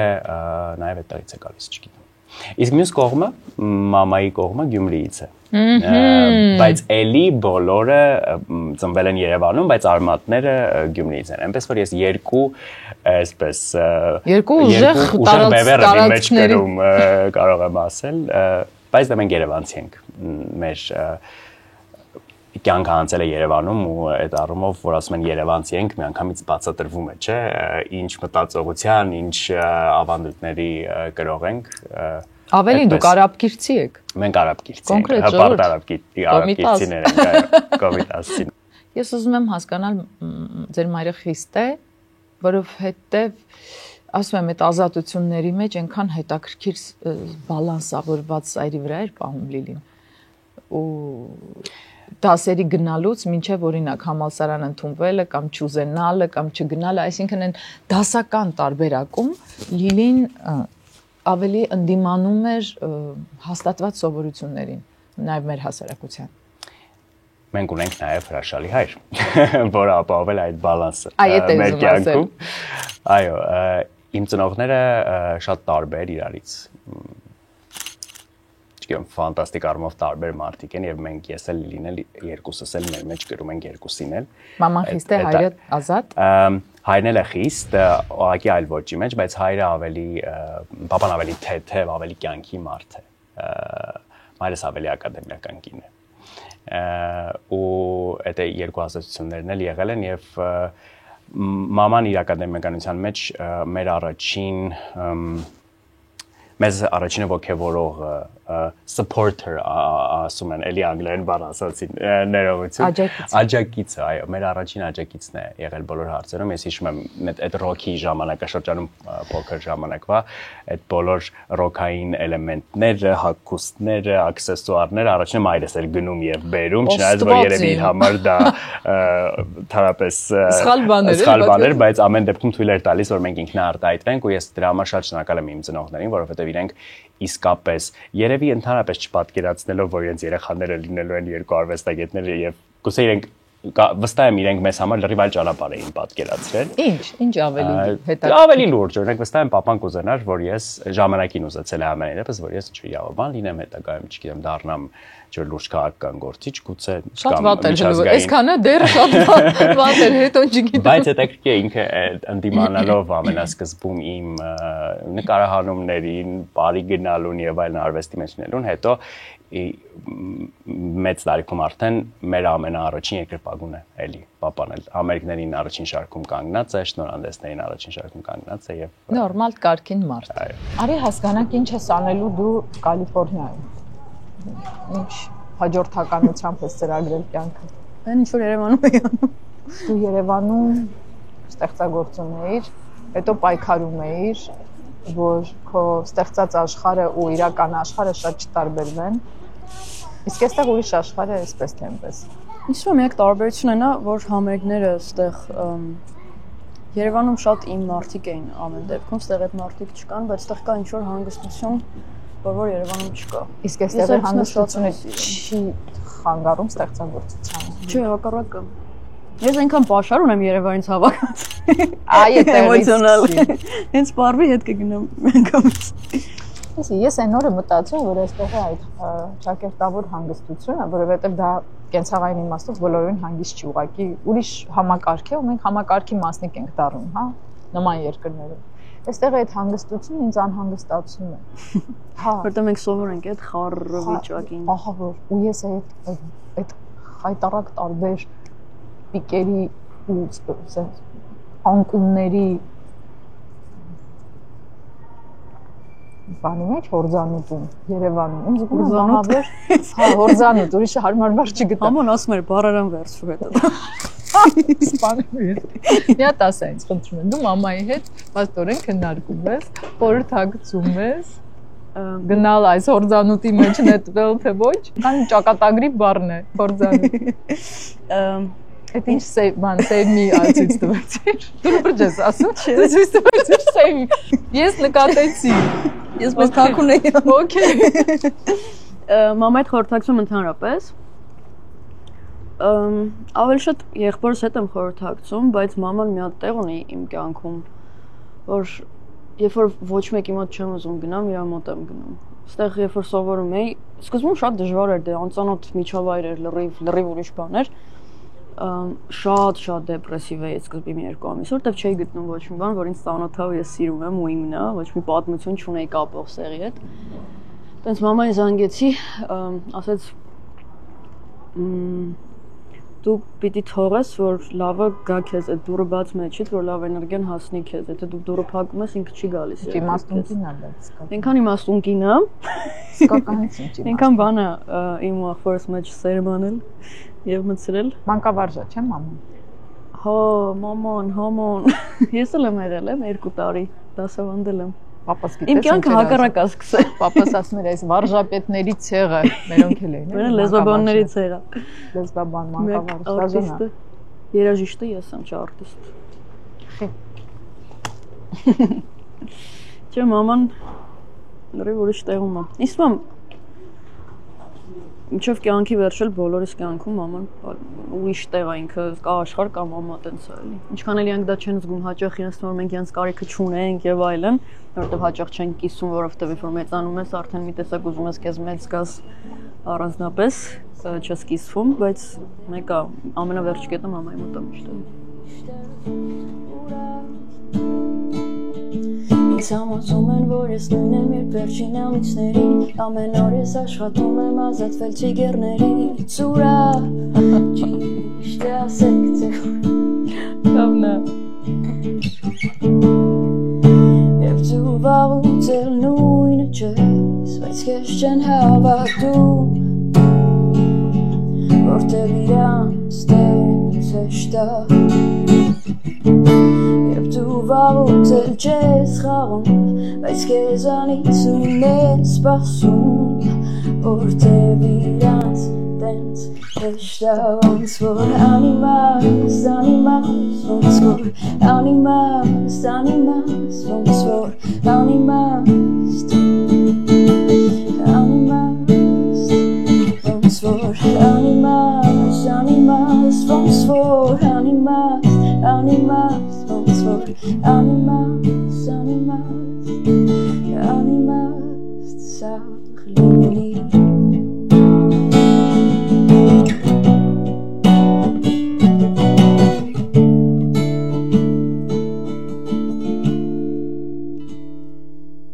Երբ դու ընդհանրապես չես երգում, երբ ես լռում, կա ցավի տեսակ, երբ դու լրիվ լռում ես։ Գիտես ոնց է հիմնականում երբ որ շատ է ցավում, այդ ժամանակ չեմ ոչ ստեղծագործում եմ, ոչ մի բան չեմ անում այդ ժամանակ։ Ու մեջս հավաքվում է, ինչ որ շրջան հետո ոնց որ դուրս է գալիս։ Օրինակ իմ համար այդ բացահայտում էր պապիս մահվանից հետո, որ պապիս մահացավ, ոչ մի բան չէի զգում։ Դեռ չէր հասել տեղ։ Вообще չէի զգում, ու իմ համար sense մտած մեղավոր են զգում, որ ինչի ինձ չի ցավում ես մայն, ինչի ես չեմ ոչ լաց էր գալիս, ոչ մի բան մի 2-3 օր sense սարել էի ուղղակի, ու ես էլ ստեղ էի այդ հեռավորությունը вообще։ Բայց մի 3 օր անցավ շատ էլի ռանդոմ պահի սպասում էի Լազարոին, որ գար ստուդիան բացեր, տար ինձ, որ ես մտնեի բան ձայնագրեի, ու այդ ընթացքում գիտարս ձեռքս էր, թվում է թե գրեցի, որ պապիկիս է նվիրված, ու մի անգամից եկավ ու հասկացա, որ ստեղ էր, մնացել էր, պահել էր ինչ-որ միտեղ գծկվել, քարկապեր եղել, ինչ-որ բայ պետք է դուրս գար, նենց հետաքրքիր բան էր, ու տեն շատ է լինում, որ ինչ-որ բան պտտվում է մեջ, սանդհատ պտտվում է, ու շատ ռանդոմ բայ դուրս է գալիս։ Օրինակ պատերազմից հետո դա եղավ։ Այս կոնկրետ դեպքը պատմեցի։ Չէ, այդ ընթացքում եմ գրել, որտեղ այդ ընթացքում շատ Ասում խառն է լինում, որ այդ բանը եմ գրում, բայց կոնկրետ այդ ուր տարակը հենց այդ ժամանակ այնքան ուժեղ էին էմոցիաներս։ Դա էլ history ունեմ Armenian Beats-ից։ Դա էլ գրել եմ, երբ որ հենց այդ շատ Շուշի հանձնելու այդ շրջաններ ու ախպերս էլ որպես լրագրող, որպես հաղորդավար կներեք, որպես հաղորդավար գնացել էր Ստեփանակերտ ու շատ բան շրջան էր, որ մտածում ենք ինչ ոնց կարա գնա էլի։ Այդ ախպերս լինել այնտեղ ամեն ինչը տենց ստիպեց այդ history-ին, որ գրեմ։ Պապաս էլ Արցախում աշխատել է, հենց Ստեփանակերտում մի քանի տարի աշխատել է Armenia Hotel-ի տնօրենն էր։ Ու ես որ փոքր էի, տենց գնում էի տնօրենի աղջիկ որպես ու շատ ենք մենք եղել էլի Ստեփանակերտում Մանավանդ, ընդհանուր Արցախում շատ ենք պտտվել։ Որն էր քո սիրած տեղը Ստեփանակերտ։ Ստեփանակերտում պիտաչոկ կար մի հատ էի։ Դե ով չէ սիրում պիտաչոկը։ Բայց ամենաշատը սիրում էի մտնել այդ հյուրանոց ու հասկանալ, որ ես տնօրեն։ Մի քիչ բյուրոկրատական բաներ ես։ Դենց հավես էր, բայց դենց էլի եմ հետ եմ ասում։ Լիլի, իսկ այդ պաշտպանվածության զգացումն էր այդ, որ դու տնօրենի աղջիկն ես։ Տեսեք, որ քեզ ամեն ինչ կարելի է, պապաս էլ ինքը շատ։ Ինչ էր, քեզ երեսել պապայա ինքը միշտ եղել բարի ու սենց ինչ ուզել ենք արել է եւ այլն, ու ազատ է թողել միշտ, ու որ տենց ասում էր էլի աղջիկս, որ մի բան ուզի մի անգամից կանեք, ես որ դե 10 տարեկանում։ Ինչ պիտի ուզեր, ծամոն մաքսիմում։ Դե հա, ազատս մեծ բան չէ։ Կամ չէ համով ժինգալով հաց այնտեղ։ Դե այնքան ուշադիր էին բոլորը, այդ արդեն այդ բանը սենց հավես էր։ Լիլովա տանը խիստ, մաման թե պապան։ Պապայից պապայական վախը միշտ է եղել, բնականաբար, բայց պապան միշտ մեզ ազատ է թողել, ասել ինչ ուզում ես արա, որը շատ լավ է ինձ թվում է երեխեքի համար։ Մաման խիստ չի եղել, բայց որ զգուշացել ես, մտածել ես, պետքա թե չէ, որ ոչ թե ինչ որ նենց ռեակցիա կտար, որ կվախենար կամ բան, այլ նենց է մեզ մեծացրել, որ մենք ավելի մեզ վատ ենք զգացել ինչ որ բան անելուց, քան վախեցել ենք, էլի, այդ շատ կարևոր բան է։ Համլետ Մայրիկի արցունքները հուզմունքից տեսել ես Լիլիի համերգներին։ ոչ միայն համերգներին, շատ։ Որն էր առաջինն այդ, որ շոկի մեջ էիր։ Առաջին համերգը Լիլի երևի ամենա հրաշք տեսաններից մեկն էր Սարյանի վրա պլատֆորմում իր առաջին մենահամերգն Երևանում Լոս Անջելեսում սովորելուց հետո երբ վերադարձավ այդ օրը շատ ուզված էինք բոլորս ու մեկ թվում է որ Լիլիի հետևում մեծ թիմ է կանգնած բայց դա էլի ամենամեծ միֆերից մեկն է Լիլին մեկ մարդու օրկեստր է իրականում եւ ես այդ պատմության մեջ եղբայր եմ այսինքն մարդը որ ուղղակի օգնում է կողքից ինչքանով որ կարողանում է ու մեզ համար այդ համերգին եւ այդ համերգները բոլոր շատ դժվարությամբ են իրականություն դարձել ու այդ պահը ուղղակի հիշեցի որ դեղին փուչիկներ էին դահլիճում եւ բոլորը կանգնած էին ու ինքը երգում էր մենակ գիտարով կանգնած այդ ժամանակ բենդը չկար ինչ որ այդ մեգա լուսավոր էֆեկտները որոնց հետո մենք հասանք չկար ինքը մերկ էսպես իր գիտարով կանգնած էր բեմում ու քույրս ու եղբայրս դեղին փուչիկներ էին բերել ու փչեցին ընթացքում տարածեցին ամբողջ դահլիճը շատ սիրուն էֆեկտ ստացավ ու ես հիշում եմ այդ պահին բոլորի իրար կողք կանգնած հուզմունքը որ մենք հասկացանք որ վայ սա երեխեն մեծացավ իրականություն է հա մենք հիմա Լիլի համերգին ենք այդ շատ սիրուն պահեր դե հա շատ հուզիչ հետո ինչքան սիրուն բան ես նշում որ որպես արվեստագետ չկար ոչ մի թիկունք ոչ մի արհեստական ակտիվացնող մեթոդ կամ միջոց ինքն էր իր էությունը իր մարմինը իր գործիքը իր ձայնը եւ իր ամբողջականությունը հենց այդ քիչ սուղ պայմաններում եւ դա էլ իրականում գրավում մարդուն հա հետո լույսը փուչիկը փայլը կոնֆետին այդ ամեն ինչը հա լավ են հետաքրքիր են բայց մեկը հիմքում առանցքը արվեստագետն է իր ամբողջականությամբ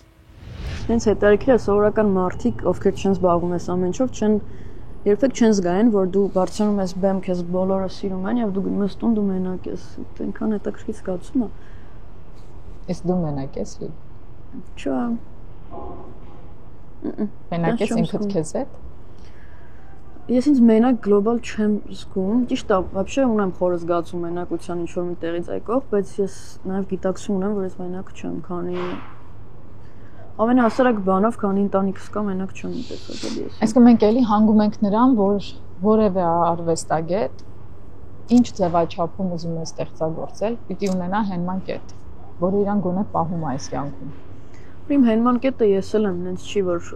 օրինակ եթե արտաքին աշխարհը չլինի, ես կփլուզվեմ, բայց իմ մոտ այդ մի քիչ շատ էր խորացել ու ես մտածում եմ, որ ես ինձ հերիք եմ, ինչ մեծացա հասկացա, որ մարդիկ կարևոր են։ Արդի շատ, մանավանդ ընտանիքը։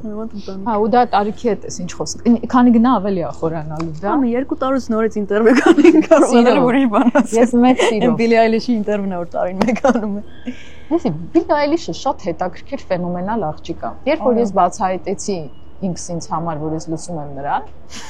չեք ընդունում չէ։ Ես ինձ վրա էի զարմացել, բայց ես սկսեցի լսել այն Բիլի Այլիշին, որը երգում է հիմիկվա այդ որակապես լրիվ ուրիշ երգերը, որը երգում է այն ինչ ուզում է, ընդհանրապես, հա, ու որը խորագույն թքած ունի, թե դա ոնց կընդունվի։ Ինքը այնքան ես Բիլին շատ խորապես եմ լսել ու ուսումնասիրել, ու ինքը այնքան ճիշտ թեմաների մասին է գրում, հիմիկվա։ Չգիտեմ, անկեղծ է երևի Բացի են որ տարօրինակ անհասկանալի է ու այդ միշտ գրավում է մարդկանց գիտես ինչի Բայց ես իր համերգին չես եղել ինչ բաներ եկանքում եմ եղել ես վերջ ալբոմի համերգին էլ եմ եղել մի 2 շաբաթ առաջ երևի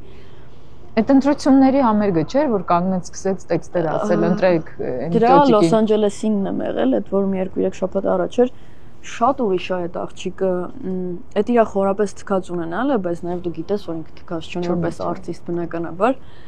ու իրա հայացքները մտածված, որ դու սենց մտնում ես այդ համերգին, զգում ես, որ դու այդ ամեն ինչի, ոնց որ քեզ արդեն կառավարում են, էլի, դու մտնում ես, քեզ արդեն կառավարում են, այդ ես վատով չեմ ասում, շատ հավես է իր համերգները։ Իսկ իքո փոխարեն ինքը արդեն կառուցել է այն համակարգը, որում դու կաս։ Ու մի հատ հետաքրքիր բան,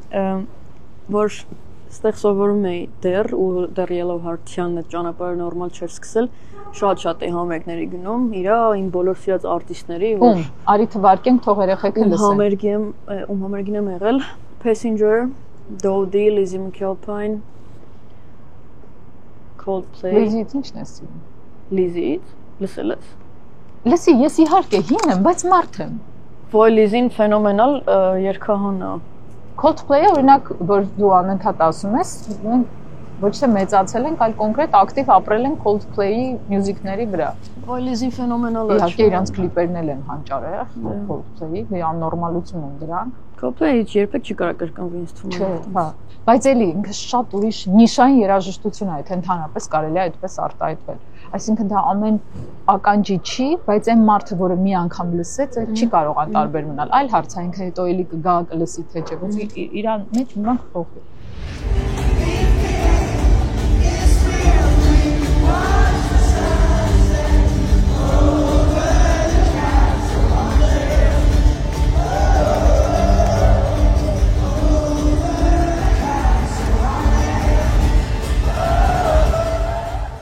Իմ համար առաջին մարդը, որ եղել է գիտարով ու տենց նվագել երգել է, Sheeran-ն է եղել որպես այդպեսին, որ ես նայել եմ, մտածել եմ, վայ, ու եղբորս շնորհիվ մի տարի առաջ, ոնց որ թե 2 տարի առաջ գնացինք Նյու Յորք, հետո Շիկագո, հենց այդ Sheeran-ի համերգին։ Ես այդքան համերգի եղել եմ, կեսն չթվարկեցի չեմ հիշում, բայց այդ Sheeran-ի դուրս գալը նենց եմ հուզվել, նենց էր սենց աչքերից ես գնում, որ ոնց որ մանկությանս, չգիտեմ, կումիրը հենց հիմա իմ դիմաց լինի, ով որ ինձ մոտիվացրել է, որ սկսեմ ես գիտար նվագել երգել, սենց շատ ուրիշ էր, ու ինքը մենակով այդ ամբողջ ստադիոնը նենց համերգ էր, ոնց ու այն ժամանակ ինչ էի պատմում, որ երբ որ ստեղ ուսանող էի ու համերգներ էի գնում, դեռ ես իմ համերգները չէի ունեցել, ու իմ համար այնքան անհասկանալի, անհասանելի սիրուն մեծ էր այդ ամեն ինչը։ Հետո ես վերջին մի տարում Երևանում լիքը մեն համերգ ունեցանք բենդով, բարև բենդ։ Ողջույն, ժողովուրդ։ Ու մեկը մեկից ավելի արդեն մտածված, ավելի լավ, ավելի պրոֆեսիոնալ, ու այդ ամեն ինչից հետո այդ բագաժով, երբ որ ես այս անգամ եկա ստեղ ու գնացի, երկու համերգ եմ հələ որ գնացել, Orla Gartland ու Billie Eilish, արդեն մի տեսակ գիտեի, որ ինչի է, հա, մասնագիտորեն էր նաև։ Այսինքն դու տեսներ մանիպուլատիվ մեթոդները։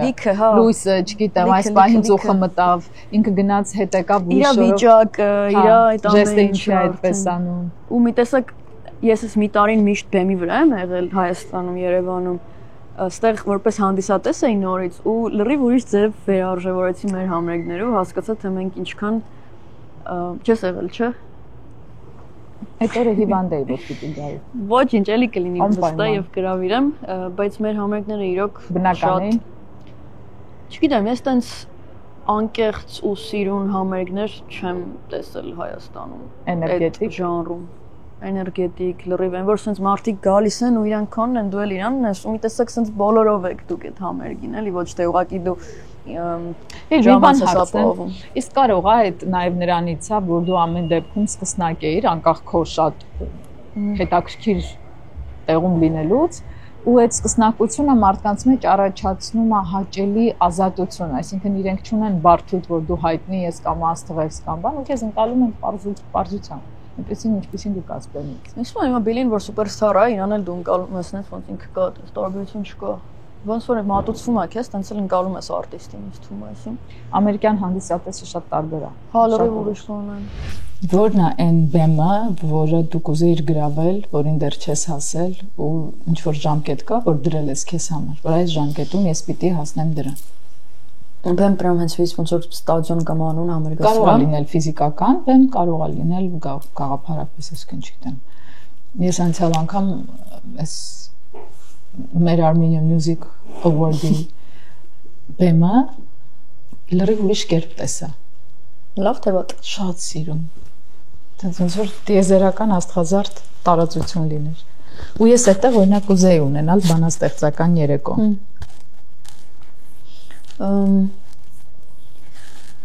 Եթե նյութական չխոսեմ, այն բոլոր համերգները, որ ես ունեցել եմ, հենց են եղել, ոնց պատկերացրել եմ միշտ, դուրս այդ առումով սենց հոգիս շատ խաղաղ եմ, իսկ եթե հենց նյութական ձևով խոսեմ, որ միշտ երազեի տեղ համերգ ունենայի ու կունենամ կարծում եմ։ Ապա հսա, որ իմանամ էի, տոմսերս առնեմ։ Մի քանի թատրոն կա ստեղ, որ շատ եմ տպավորվել, երբ որ եղել եմ, մեկը The Ace Theatre-ն է,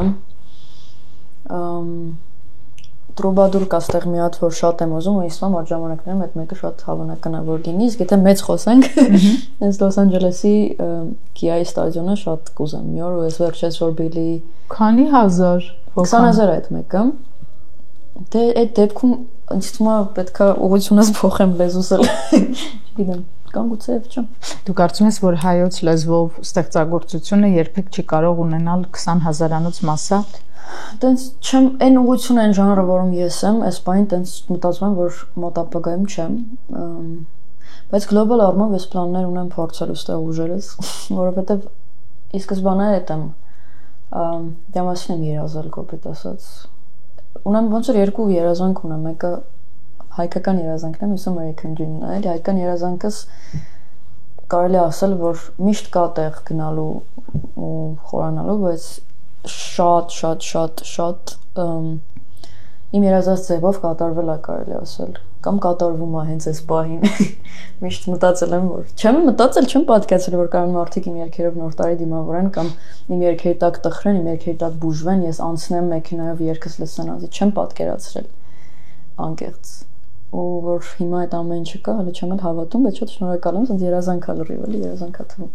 Լիլի 2 տարի առաջ TV-ները կամ մեծ մասը պաշտոնական ռադիո եւ հեռուստաալիքների քեզ չէին հատուկ հրավիրում կամ չէին անդրադառնում, գուցե չգիտեին, չգիտեմ։ Ինչ որ բան փոխվել է այս տարիների ընթացքում։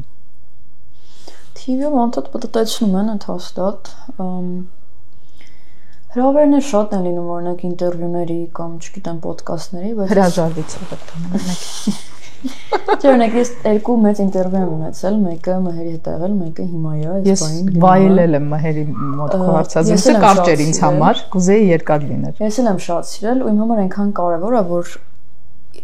հաճախ TV-ից էլ հրավիրում են, չեմ գնում, ոչ թե որովհետև մեծամիտ եմ, այլ որովհետև ես չեմ սիրում նույն բանի շուրջ անդադ լինել։ Հիմա օրինակ 2 տարի անցել է, ես հաստատ փոխվել եմ լիքավորումներով, ինձ էլ է հետաքրքիր։ Բայց երբ որ անդադ զգում են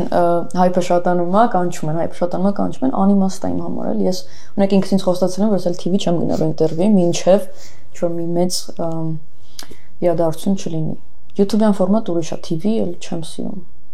Երբ որ նստում ես ու մի տեսակ հաղորդավարները առանձնապես ոչ պատրաստված են, տեղյակ չեն քեզնից։ Ունեք մերը շատ պատրաստված էր, ես այդ զգացի, որ ինձ հետաքրքիր է այդ ինտերվյուն, ինձ այս ինտերվյուն էլ է հետաքրքիր։ Շնորհակալ եմ։ Ինչ կասես Լիլին, ասա կարոտներիդ մասին։ Դե առավոտ խոսել եմ այդ իրականում։ Դա ձեր խնդիրն է, մենք էլ ենք ուզում լսել։ Ինքը գիտի ինչ որ ասելու եմ, եթե իմ կյանքում կա մեկ մարդ, ով իմ կյանքը իմաստավորել է, ինքն է։ Ես ապրում եմ մեր ընդհանուր երազանքի համար, իր երազանքի համար, որը նաև դարձել է իմ երազանքը, ու ես ուղղակի աշխարհի ամենաերջանիկ եղբայրն եմ, որ ունեմ իր նման քույր։ Եվ այստեղ հարցը այն մասին չէ, որ ինքը yellow heart-ն է, այլ ես երջանիկ եմ, որ ես ունեմ Լիլիին։ Որն է եղել քո կյանքի հրաշքը։ Այնքան շատ են եղել այդ հրաշքները։ Իմ կյանքը հրաշքների հաջորդական շղթա է եւ ես դեռ հավատել այդտեղ մեծ դեր ունի եւ ես դրա համար անսահման շնորհակալ եմ կյանքին այս փորձառության համար, որովհետեւ իմ կյանքը իսկապես հրաշքների շղթա է։ Ես իմ պատկերացրած երազանքների մեծ մասը իրականացրել եմ կամ ես չեմ իրականացրել, դրանք իրականություն են դարձել։ Ու ես գիտեմ, որ հավատը այդտեղ մեծ դեր ունի եւ հավատալը ընդհանրապես կարեւոր չէ ինքդ քեզ, տիեզերքին, Աստծուն, հավատալը կարեւոր բան է շատ։ Դա շատ մեղն է մեր գոյության, մարդու գոյության։ Շնորհակալ եմ։ Ես եմ շնորհակալ։ Շատ հավես առավոտ ունեցանք գարնանային։ Գիտես Համլետ, դու այնքան էլեգանտ ու սիրուն ես քո ծանր ու մեծ աշխատանքը ներկայացնում օրերի ընթացքին, ոչ թե միայն հիմա։ Որ ես միշտ կողքից նայելիս ու վստահ եմ շատերը կարծում են, ինչ հեշտ է, չէ՞, ընթանում էս տղան իր ճանապարհով, բայց այդ հեշտության մեջ Լիլին էլ դա ունի։ Այնքան հեշտ է թվում իր արածը, Բայց հետո գնում ես ու նայում ես ու նկարում ես, ասենք գոնե 7 կիթառ, որոնք դրված են, եւ հասկանում ես, որ այդ 7 կիթառի հետ հարաբերվելու համար նա տարիներ ու ժամեր է կորցրել այս դիրքով, հա, ուսերի ցավից մինչև, չգիտեմ, 1000 ու մի խնդիր։ Ու վերջում դու բեմում հեշտությամբ վայելում ես ստեղծածը։ Այդ հետաքրքիր բան է։ Բայց հեշտ չէ։ Չէ։ Ընդհանրապես։ Չէ, բայց այդ հատկությունը շատ արցախյան է։ Դրանք են ամենածանր բաները, հա, այնքան ուրիշ ձև են ցույց տալիս։ Գուցե դա պապիկից է գալիս, այո։ Այդ պապիկից է, որ միշտ ձիգ չի կոտրվում, բան, ձիգ են։ Դա կար պապիկի։ Դարդը չես տեսնում դեմքին, ձիգ են։ Չեն ծանրացնում քեզ իրենց ցավով։ Հայրս էլ էր այդպեսին, դրա համար եմ ասում։ Սա իմ կյանքի կարգախոսն է այժմ։ Վայ, գիտես ինձ ուր տարավ էս երգը։ Շատ հեռու, 16 տարեկան։ Իմ մեջ էլ կա վախ, որ չեմ հասցնի, իմ մեջ էլ կա միտք, որ չի ստացվի, իմ մեջ էլ կա դու, որ ուժեղի, ասում սա է կանցնի, իմ մեջ էլ կա սեր հարցականներով, իմ մեջ էլ կա փոքր անկուշտ աչքերով, իմ մեջ կա ուզել շատ ու անգամից, չունենալ մի անգամից, բայց կյանքը գիտի Ինչ քեզ պետք դու սայի մինայ ձերքս բխնի գողքդ ընտես կյանքը գիտի ինչ քեզ պետք Սեր մի հատ մաս կա, երկու անգամ համերգն են երգել, բայց ամենասիրածս մասն է եղել, ինչ իմնա Ստոպ, պատկերացրու, չէ, մանտրա է ավելի շատ պատկերացրու, սենց բոլորը համերգին կանգնած են ու բոլորին ի սկզբանե պարապել էի հետները, ոնց որ երգից առաջ ու բոլորը ես սենց բարձր ասում են Գողքդ ընտես կյանքը գիտի Ինչ քեզ պետք կրկնի Են ինչ իմնա արդեն իսկ կա Են ինչ պիտի լինի լինելուա Են ինչ իմնա արդեն իսկ կա Են ինչ պիտի լինի լինելուա Են ինչ իմնա արդեն իսկ կա Վերջում կասել Են ինչ պիտի լինի բոլորին Են ինչ իմնա արդեն իսկ կա Են ինչ պիտի լինի լինելու է։ Հա, անիմաստ է էլի մտածել ինչ որ բանի մասին, որը մեկը լինելու է։ Լիլ ջան, ես ինչ սիրուն էր։ Ես քեզ ասեմ անկեղծ, դու պատմում ես քո մասին, որ դու մեկուսի ես, բայց ես փաստացի տեսնում եմ լրիվ ուրիշ գեղեցիկ, շատ ուրիշ աշխարհ։ Հա, շատ նուրբ, յուրեղապակյա, թափանցիկ ու դրանով թվացյալ մեկուսի, բայց իրականում շատ ուրիշ ձևով, էներգետիկ լիքը աղբյուրներով ու շատ պատրաստ տալու, ուղղակի քո միջոցներն են տարբեր։ Ես միշտ եմ տալ ավելի շատ քան վերցնելու, չէ՞։ Դες ամբողջ երկերի մեջ այդ զգալի։ Որպես ընկեր ու ընդհանուր չգիտեմ, միշտ չափից դուրս միշտ փրկող եմ եղել, հիմա աշխատում չլինել, երբ որ պետք չի մամ, երբ որ չի ուզում արդեն փրկես, պետք է չփրկես։ Դե որովհետև ասում են փրկում են նրանք, ովքեր ուզում են փրկվել։ Գուցե։ Քեզ ես փրկում եմ, դողայի մեջ այդ փրկել այդ կապված շատ կոնկրետ ասել եմ։ Լիլ, ինչը կփոխի իր հայկական իրականության մեջ։ Կոնկրետ։ Վատատեսությունն է միշտ դժգոհելը։